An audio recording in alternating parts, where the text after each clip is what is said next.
সংবিধানের রক্ষক হিসেবে নতুন এক মাইলফলক স্পর্শ করলেন রাষ্ট্রপতি মোহাম্মদ শাহাবুদ্দিন। স্বল্প সময়ের ব্যবধানে ৩টি পৃথক সরকারকে শপথ পড়ানোর মাধ্যমে বাংলাদেশের রাজনৈতিক ইতিহাসে এক বিরল রেকর্ডের জন্ম দিয়েছেন তিনি।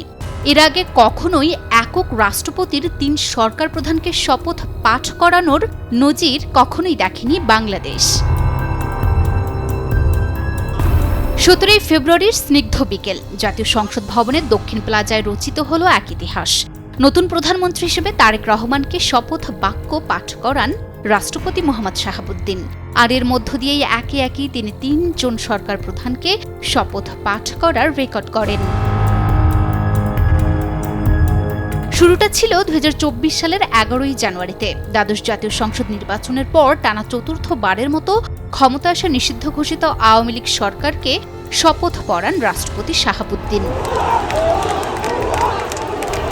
সময় বদলে যায় দ্রুত। ছাত্র জনতার অভ্যুত্থানে ২৪-এর ৫ই আগস্ট, শেখ হাসিনা সরকারের পতনের পর ৮ই আগস্ট ডক্টর মোহাম্মদ ইউনূসের নেতৃত্বাধীন অন্তর্বর্তীকালীন সরকারের শপথ পাঠ করান রাষ্ট্রপতি মোহাম্মদ শাহাবুদ্দিন। আর এরপরই টানা তৃতীয়বারের মতো নির্বাচিত বিএনপি সরকারের প্রধান এবং মন্ত্রিসভাকেও শপথ পাঠ করালেন তিনি।